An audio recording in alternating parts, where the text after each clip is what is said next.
সবাইকে নমস্কার জানাচ্ছি।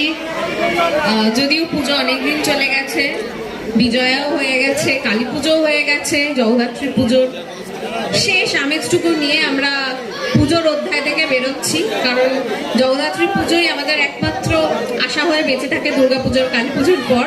তো ঠিক আছে, আবার পরের বছরের জন্য অপেক্ষা। কিন্তু যেহেতু আমার সাথে আপনাদের সবার প্রথম দেখা হচ্ছে, তো সবাইকে শুভ বিজয়া জানাচ্ছি। বড়দের প্রণাম, ছোটদের অনেক অনেক ভালোবাসা। আর আমাকে এত বছর ধরে এত ভালোবাসা দেওয়ার জন্য অসংখ্য ধন্যবাদ সবাইকে। সত্যি কথা বলতে আপনাদের জন্যই আমরা সবাই অনুপ্রেরণা পাই আরো ভালো কাজ করার, এবং আগামী দিনে নিজের হয় না যে অধ্যাবসায়টাকে জাগিয়ে রেখে আরো ভালো ভালো কাজ আপনাদের সবাইকে উপহার দেওয়ার।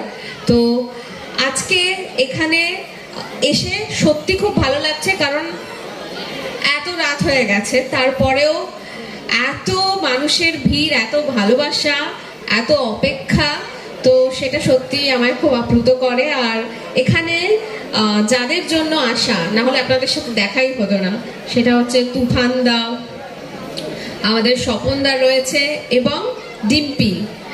একটা জোরে হাততালি হবে ওনাদের জন্য। আর অবশ্যই নিউ কলরা সেবা দল সমিতির প্রত্যেক সদস্যকে অসংখ্য ধন্যবাদ, একটা জোরে হাততালি এত সুন্দর একটা অনুষ্ঠান করার জন্য। হ্যাঁ, আর সব থেকে যাদের জন্য হাততালিটা জোরে হওয়া উচিত, সেটা হলো আপনারা। আপনারা এতক্ষণ ধরে অপেক্ষা করেছেন, এত কষ্ট করে এখানে বসে রয়েছেন, তো একটা নিজেদের জন্য জোরে হাততালি হয়ে যাক। Thank you, thank you. অবশ্যই আজকে নিউ কলরার প্রত্যেকের মুখে হাসি, কারণ মঞ্চে অনস্টেজ রাশি। একটু জোরে করে হাতে তালি প্রত্যেকের কাছে, কারণ আমরা অভিনয় ভালোবাসি। আচ্ছা, ম্যাডামকে তো পেয়েছি, আমরা অভিনয় তো দেখেছি, আমরা এটাও জানি কি ম্যাডাম সুন্দর গান করে। কি গান শুনবো? এই ভুল ধারণাটা কোথা থেকে? না না, আমরা জানতে চাই। না, আমি ভালো সুন্দর গান কিনা জানি না। দেখো, সেটা হচ্ছে আমি অভিনয় করি, তো সিরিয়ালে অবভিয়াসলি নায়িকার পাঠ করেছি, তো আমি নায়িকা, তো গায়িকাদের মতো গাইতে পারবো কিনা জানি না।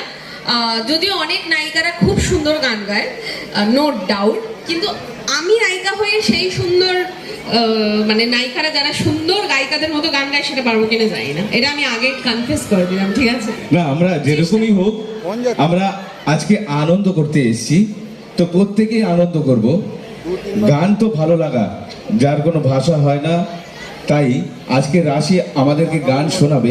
তার আগে আমি একটু, এখানে অনেকে আছেন যারা আমাকে বলেছে দাদা যে রাশি ম্যাডাম আসবেন, এইটুখানি একটু জিজ্ঞেস করতে যে কিভাবে অভিনয় যারা শিখছে এখানে টুকটাক, কিভাবে আগামী পথ এগিয়ে যাবে, তুমি যদি কিছু টিপস দিতে পারো এদেরকে।